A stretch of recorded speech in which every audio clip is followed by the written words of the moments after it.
covering music-related content of all genres, and it filters through Eastern Texas. We want you. Come and talk to me from Texarkana down to the coast, Dallas down to Houston, and everything in between. We are ETX ROCKS! Hello everybody, and we're back with another great episode of the ETX ROCKS Show. It's your boy D Scribbs here, and today we have a 3-time nominee for Jazz Band of the Year with the East Texas Music Awards. We have a former member of TJC's Apache Jazz Band and Army National Guard Band, Mr. LaDarius Daniels. How you doing, man? Pretty good. How about you, man? Doing pretty good. So I understand you're going to play us a song. Yes, sir, I am. Can you tell us what it's called? And it's actually one of my first originals I ever came up with. It's called Broken Hearted. All right. And like the first time I really did hear it, I really shed it there. Like it was that crazy. There's a little bit of short story about that. So well, hopefully we all brings a lot of emotions to it. All right. Thank you.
We'll be back after this commercial break. This is Katie Kennedy, the owner of the Liberty Bell located in historic downtown Nacogdoches. We would like to invite you to come on down for our live music, our extensive menu, including our brunch menu available on the weekends, and excellent service. We're open every day of the week except for Monday. We've got live music every day and drink specials. So we'd love to see you in Nacogdoches. Come on down, tell them Katie sent you. And we're back with Mr. LaDarius Daniels. He just played one of the most beautiful things I've ever heard in my life. So you said there was a story to it. Mm-hmm. Can you tell us that story? Well, for like saxophonists, like I don't really make the beats. Like I get other people to do them for me. Mm-hmm. Like I have my boy Omar. He does beats and stuff for me like that. And I came across this one, and I heard it and I was like, you know, it was really deep because I not only got my sax part to it, but like the actual instrumental that goes along with it. Right. It's just like piano and it's the echo and everything. It just sounds something like a sad story, and that's why I got the name for it. I guess something really really sad, like someone's got their heart broken, and it's like that feels that kind of mood. And I like it. And see, that's a beautiful thing about music, man. Even if there's no words to it, you know, you just play an instrument, you can kind of just tell what story it's telling. You know, that was a wonderful song, man. So you got started playing saxophone in middle school. So what made you choose the saxophone? I didn't. I chose drums, like every other 6th grade boy. I went to Ore City Middle School. Band director at that time was Mr. Cole and Mr. Matterly. There's awesome band directors. Like I probably wouldn't be as far as I am on my horn if it wasn't for those two. But Mr. Cole was the one that put me on saxophone because everybody played out for drums because, like, you know, they came to you when you was in like the 5th grade in music class, and that's you already a bunch of instruments, and everybody wanted to play drums because they wanted to beat on something. Yeah.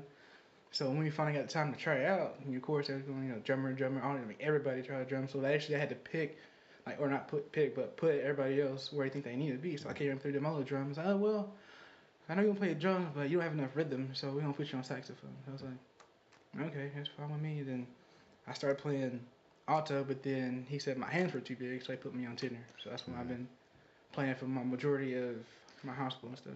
So that's like when I was in middle school, they put me on a trumpet, but I couldn't, my lips were so big, I couldn't keep it on that mouthpiece. So then they stuck me to tuba, but that mouthpiece was too big, so baritone was just like the right fit for me, man. So in high school, you found your niche while playing with the Gilmer Jazz Band. What did the music mean to you during that time of your life? A lot. It was something new, because I've been used to playing concert music, and I mean, it was fun, and of course, playing in the stands and during high school football games and stuff like that was also fun. But like once I had transferred to Gilmer for one semester, and they asked me to play bari sax in the jazz band, it's like a whole new world for me. Because it was like stuff I never knew. First time me hearing about John Coltrane or Charlie Parker, or any of those guys, or Duke Ellington, all those jazz greats. It was something that it's like a light bulb that went on. It's like, I love this. I gotta do this. So what would you say is you would enjoy more, like the marching band stuff or the concert band stuff? Or jazz band, really? Because I know that's different than concert band. I mean, I have my equal loving for each one of them. Because, marching band, I mean, of course, it's like, I grew up in the military. Marching band was every East Texas school around here is mostly military, except when you get to college. But and thank you for your service, by the way. Oh, thank you. Thank you. And it's just being out in the field. It's kind of good. Like everybody's looking at you as like you're the main attraction at halftime or whatever. And of course, I did play football, so it's different because I was staying there because I was wearing my football cleats. And, the only thing I take my shoulder pads off and go out there and march in cleats. It's horrible. But like the most part, marching band fun is during football season because in the stands is where the battle begins for against the other school. Right. So that's the most fun part for me was in the stands. Okay. So you weren't just involved in music, you were heavily involved in athletics as well, which you just talked about. So how did you balance everything? It's hard. It was hard. I did football, basketball, track, tennis. I even did a little powerlifting for a little bit. And then, of course of that, I had band. I was big into that, so I was always going to UIL contests and solo ensemble and, I made state twice. And then also I was in UIL. I think I did middle school, I did science for a little bit, and then when I got to high school, like my junior, senior, I started doing debate on the debate team. Oh, nice. What year did you graduate, by the way? 2010. Really? See, when I was playing, we played y'all. I went to Tatum, and y'all smoked us, man. It was like 70 to something, and we were pretty embarrassed. So, what were some of your, experiences playing with the Apache Jazz Band, and who did you study under, and how have they helped you develop as an artist? Well, going into college, it was a completely different experience because first of all, PJC's core. So I never marched core in my entire life, so it was completely going from military to core is a big change for me. But it's a learning experience. You had to learn how to march backwards and sideways. And the military is very strict, and core is more like free, openly marching and stuff like that. But I studied under Adam Myers. He was my private lesson teacher. Probably won't be good as, I talked about other band directors, but he was the main key because I practiced every day. Like in college, that's all I did. When I first got there as a freshman, I was like, all right, I'm gonna do this. I'm gonna be a music major, be dedicated. I'd get up before band practice. I'd be out there in front of the band hall, have my stand and practicing my scales over and over again. Or even before he got there. And then something I always remember he told me. I think he's in Lodi right now. I think as one of those band directors there. But one thing he always told me at the end of my lessons with him after 2 years before I got in the National Guard. After I finished my last test, I had to play all my majors and my minors and my melodic scales by memory, like no sheet music. After he told me, you know what? All the years that I've done this, you're the only person I had to finish all their scales on time. Like within those 2 years, it's really hard to memorize all that kind of stuff because you got that, and then you got other classes going on. And I had took piano lessons as well, but it was really cool because I felt accomplished at that moment. I was like, So it sounds like to me you're a big firm believer on hard work does pay off. It does. So you're pretty much the first one there and last one to go kind of thing. That's awesome, man. So from college, it was the military. So where you joined the National Guard Band, which is no easy feat at all. So what did that mean to you to get to be a part of something that important? Well, it was pretty cool. It's like it's something different. It's like my brother. He's the one that got me to try it because he was going to the military as well at the same time. And he was, oh, you should go check out. I was like, no, I'm not really big in the military. And he's, oh, they got band and stuff. And I'm like, band? I was like, okay, well, I gave it a shot. And drove to Bossier City and talked to the recruiting people there, and I got rolled in there. So you had to go through like the whole boot camp process. Yeah, stuff like that. And then after that, eventually I hurt my knee, so I had to get out. But I wish I would have. If I would have, knee would have messed up, I still would have been in to this day. Did you get to travel during that time? Nah, not that much. No. I was like a year, I think. A year and 2 years. I wasn't in that long. Okay. So we'll be right back after this commercial break. Hello, everybody. This is Rio Wallace, and I am inviting you all to come out to the store Everything That Blings whenever you get the chance, which should be very, very soon if you have not already stopped by. So yes, the discounts are still here. The fashion is still here. The exquisite jewelry, exquisitely priced. Whatever word my Spanish teacher tried to tell me. Anyway, so come on out. We are here from 10 a.m. to 7 p.m. Monday to Friday, and open 10 to 6 every Saturday. So come on out and we will joyously craft you with an outfit that will be outstanding. And we are back with LaDarius Daniels, who has an incredible story. He is an amazing saxophone player. So now you're balancing college and a music career. How is it different now than it was in high school? Well, it's different now because I do have a little 5-year-old and 3-year-old at the house. So that's awesome. It's pretty different because, I'm also, working and then, playing. And I thought it would be easier leaving school, but it actually got pretty much harder. So being a parent, and having a music career, how is that hard? How do you, deal with that at the same time? It's hard because, I'm always on the road somewhere, doing something. And, I try to balance, my music with spending time with my kids. But it's like, eventually, it's like music really, was my first love. Not saying I don't love my kids, but it's like... Right. I understand completely. But, and also it does help me bring in income for them because, like... Right. Most of my money is not going towards this, it's going to them.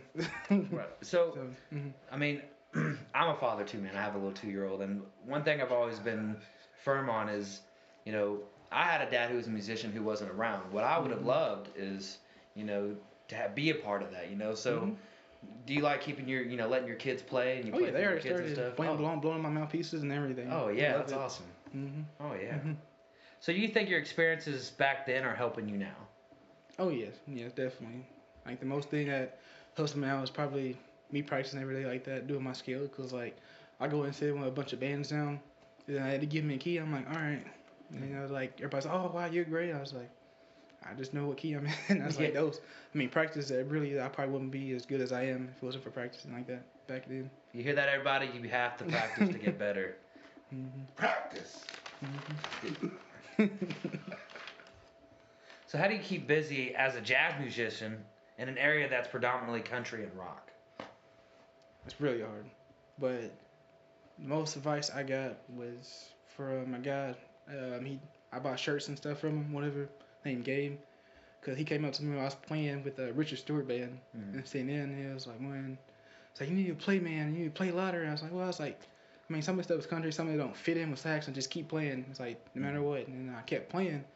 And then like people come up to me and say, that song sounded really good with that country song. I was like, I guess it did. And like the more I played, the more saxophone fit to these country tunes today. So like really, the more better I got at it, saxophone started going with a lot of these songs people be playing around these parts. So what genre would you say you like to play with the most? Probably jazz, but probably more on the jazz funk part. Like I love like fast-paced jazz kind of stuff, like if you ever heard of Herbie Hancock or Duke Ellington kind of stuff, or saxophone player named Grover Washington Jr., like Mr. Magic. That's one of my favorite songs to play.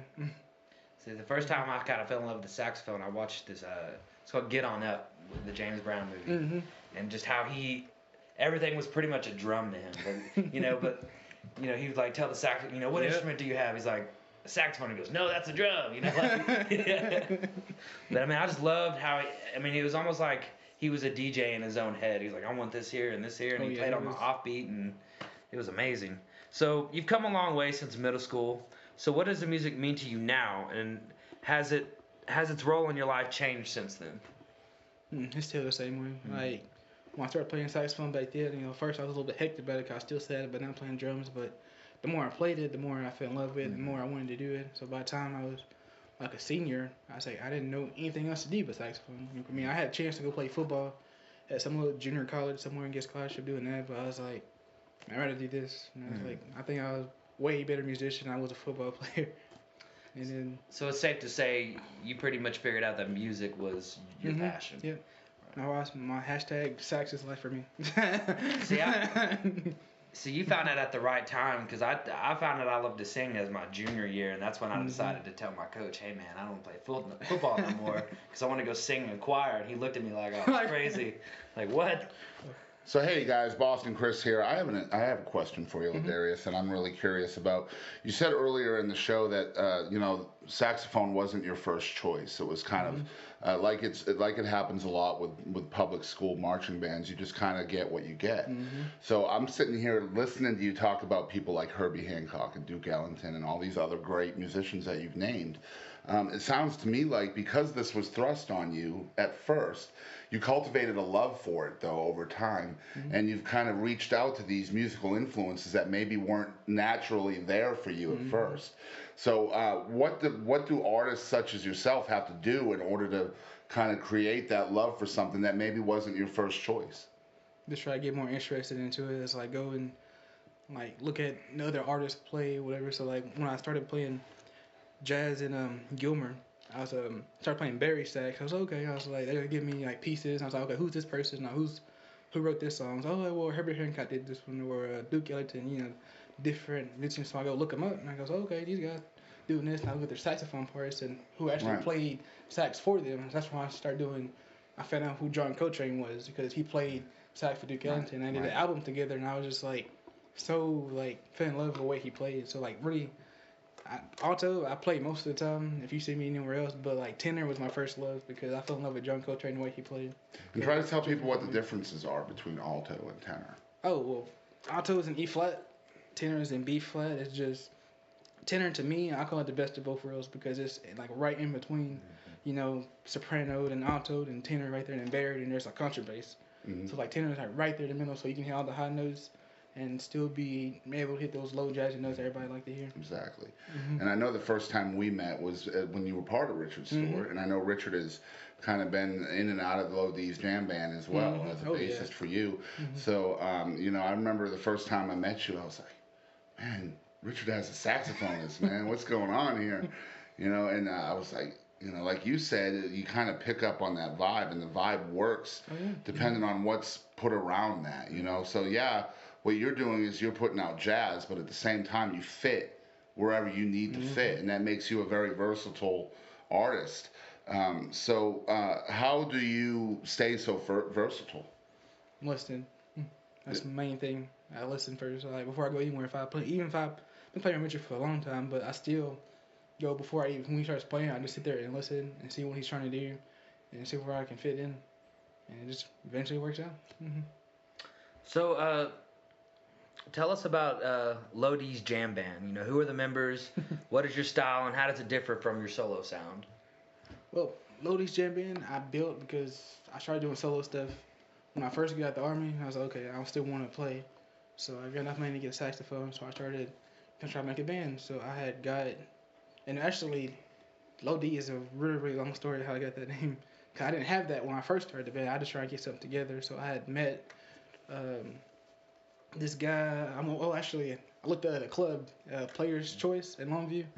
It was the guy who owned her, and I walked up to him and was like, hey, I heard this was like a good place to play. So I was okay, well, I'll hook you with some guys. So he gave me like a guy named David, and then I started playing together. It was like me, guitar, and then we had like a drummer, and we started playing the backing track and stuff like that. So eventually I reached out to my drummer on Craigslist. His name Brian. And he's been with me since day one. Like, I had gone through so many members, but he's been there, like, to now. Like, he's and you met him on Craigslist. Yeah. That's crazy. I was like, crazy. I was like, that happens so much with local music. Right. We hear that on this show a lot. Like, where did you find this drummer? Oh, Craigslist, man. He's been with me since then. Like, anybody else that came with me. I never found him. Like it was just like I met him at a show somewhere, but like since I like hooked him up on there, I was like he stayed and was like he's an awesome drummer. That's awesome. Yes, sir. And then, well, the guys that I was playing with before I met actually when I met Brian, I was like, okay, well, we do want to play blues and little jazz stuff like that, and I was like, well, we could have a cool blues name. And I was like, what do you mean a cool blues name? And I was like, well, he's like, everybody had a blues name or something like that. I was like, okay, well, what do you think? I was like, everybody calls me LD. Like in high school, it's my coach called me.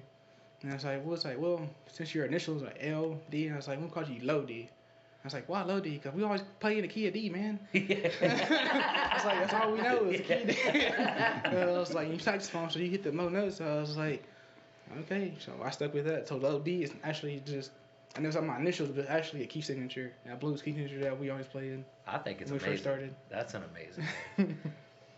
So I hear you have an album in the works titled Last of a Dying Breed. So what is the message behind the album?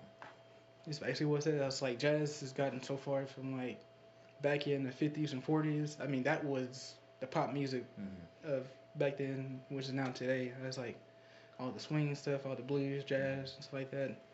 I mean, far through the years it's come up, and then when blues took over and then more rock started to hit, and you know the guitar was invented. Right. And everything. It was like jazz kind of got pushed back, and now it's like even more pushed back, even though. Like some people are trying to bring it back, like Bruno Mars, he tried to bring like the whole funk groove stuff back. Yeah, but it's like, but core jazz is like, it's not as popular as it used to be. Right. So to me, I'm like, and seeing since I'm in East Texas, I'm like, I mean, there's a couple of artists, of course, the TJC, jazz band, of course, people, all the music students coming through there, but actually, it's actually trying to push themselves to be, further. I don't get the words, like professional, I guess. Was like it's like I'm feel like the last of a dying breed to me. They're actually trying to push toward perfection. And that's a really cool way to put it too, because I mean, when there's 5 of us or 4 of us sitting at this table. I can't count right now, but 5. There's 5 of us sitting at the table. But so many people know you as kind of the face of local jazz music. And I mean, is it? How much pressure do you feel for that responsibility, man? It's a lot of pressure because it's like I know some people who play that kind of music, but it's just they don't push it as much as they should do. Because I mean, so many musicians, man, why don't you do it? Why don't you just, man, I just do this for fun. And it's like stuff like that. It's like if more people actually put in the time and the effort, I mean, there could be a lot more jazz around here. Right. And more venues were open to it too as well. Cause people love jazz. I go everywhere I go, man, I love jazz and stuff like that. It's like we just don't have that around here. It's like I know. Yeah, I mean, just from the award show itself, you playing the national anthem. So many people came up to me afterwards. Who was that saxophonist? Say, hey, man, that's Lodi, man. You need to look him up. And I mean, but like I said, you have that kind of, you're that voice for local jazz. And as a program that tries to promote all genres, and we use that, that motto a lot, all genres, you're an important part of what we do, because like you said, jazz is a dying breed. It's unfortunate because it's great music. Just playing earlier in this show, I mean, without lyrics, it just grabs your heart. It grabs your soul. It makes you listen. And I know you, are you still associated with Bohemian Grove? You still got that going on? Not currently right now. They cut up a lot of music there. Oh, that's unfortunate. Yeah. But I'm at Cajun Steamer now. Okay, good. Yes, sir. Every Wednesday, right? Every Wednesday. And man, Cajun Steamer there was the accent. Did you hear the accent? I heard that. Steamer. That East Coast comes out Oh, here. so you guys just heard Boston. Yeah, you just heard Boston. Yeah, I wasn't going to chime in. It's Taz, everybody. But I do have kids, too. And my son right now is playing baritone in school. What advice could you give to the kids that are, breaking out in the little music scene, even if it is in school? What advice do you give them? Yeah, and a lot of kids think that, when they're done with school, that their marching band is done. Yeah, They're playing they think instruments it's is done. over. I have a daughter who's 19 years old. She was all-state flutist. And since the day she graduated, she hasn't played flute. So what do you have to say to kids out there to let them know that graduation day is not the end of their music? Scholarships. College scholarships. I was like, it's a great opportunity to play in the band and go to college and further your career, even if you don't want to be like professional or whatever. I was like, it's a good opportunity if you're like going to something else. It's a good scholarship opportunity. So like, even if you don't like it, I was like, still doing that. And people who actually do like it, like, go for it. Don't stop. Like, there's so many people. Oh, I used to play saxophone, but I stopped. And I was like, why? I was like, I mean, I love the instrument so much though, but it's oh, I love it too, but I just didn't have time for it, and I want to do other stuff. I was like, you still can join like after high school, being the band. I mean, being the college band or do something with it. And then other advice is to practice. Just practice. So it's that work ethic. It's putting the time in. Yeah. Practice. You know, And go ahead. the whole cliche of practice makes perfect, I don't like it, because you never be perfect. Right. Because like I seen older musicians like saxophones in like 60s, 70s. I mean they're still like trying to practice and all that kind of stuff. And you know, like I want to be that person on their deathbed and just not still trying to learn stuff. Right. So, if you don't mind, we'd like you to play another song. That first one was incredible. So, if you have a second song for us, could you tell us the name and the story behind that? And then... Latin Nights is one of my other ones I'm doing. I really heard it and I was really it reminded me of just something Latin, but it's like more soft jazz Latin kind of stuff, and I really had like the felt for it. All right. So yeah. Ladies and gentlemen, he's gonna play us another song. Y'all check it out.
Thank you so much That for was that, awesome. man. Thank you.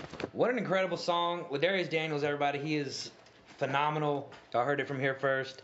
So the next segment we're going to do is called Rapid Fire. Alright. Now, with this, we basically ask all kind of ridiculous questions. You have two choices to choose from, and you have 90 seconds. Now, usually we come up with a consequence for it if you don't get it. So if you don't get it in 90 seconds, what would you say, Boston? He's gonna get kidnapped by aliens. There we go. So are you ready? I'm ready. Here we go. So if you could spend the day with anyone all day long, who would it be? Kevin Hart. So would you rather eat only roadkill for the rest of your life or have everyone you talk to sound like Gilbert Gottfried? Gilbert Gottfried. That'd be pretty hilarious. Would you have your mind serve as an iPod so you can listen to music anytime or be able to watch your dreams on the television? I'd rather listen on my iPod. So would you always have to say everything on your mind or never be able to speak again? Never speak again. I think I can go with that one. That's a smart answer. If you could listen to one song for the rest of your life, what would it be? Sentimental Mood by John Coltrane. Nice. He was already ready for that one. Would you rather be able to mimic any form of dance just by watching it, or be able to match any person's vocal range just by listening to their voice? Match someone's vocal range. Oh yeah. Would you rather be itchy for the rest of your life, or be sticky for the rest of your life? Sticky. Star Trek or Star Wars? Definitely Star Wars. Good answer. Would you rather change into somebody else or just be you? I'll just be me. Good answer. Would you rather be naked in Antarctica or wear a snowsuit in the desert? Naked in Antarctica. So that was rapid fire. He pretty much got that down to a T. So how can people find you on social media and follow Lodi's Jam Band? Yes, I'm going to be on Facebook. It'd be Lodi's Jam Band, or you can follow my solo page on Lodi. But the best way to find me, it'd probably be on Instagram. It'd be Lodi91, and there's a link on there to my website that has links to all of my social media right there. And guys out there, for you guys that are just hearing about LaDarius Daniels for the first time, he's a good example of all genres in East Texas. He spearheads jazz. He tries to get the word out as much as he can. He stays busy. He's always working. I mean, he's been nominated so many times at our award show. Just a guy that's very has a high passion level for music. Very genuine. Yes, and very humble guy, and we appreciate you very much coming on the ETX ROCKS Show. And you guys need to check him out there. So when's the album coming out, man? When do you think? It'll be sometimes in the middle of next year, because I still got some songs I'm working on. And I got like 5 songs coming in. Like the first 2 you heard, they're already recorded already, but these next ones are going to be more like soul, kind of R&B-ish kind of stuff, you know. Trying to put jazz and like soul and R&B together. Man, we would love to have you come back anytime. Yeah, definitely. I mean, this has been incredible. So how can people book y'all? Or, you know, Probably on best way to do it on Facebook. Do Facebook Messenger. Okay, cool. On my Lodi page. I might actually set that up because that was incredible. So this has been another great episode of the ETX ROCKS Show with me, D. Scribs. Remember to support your local music and ETX Rocks. ETX ROCKS!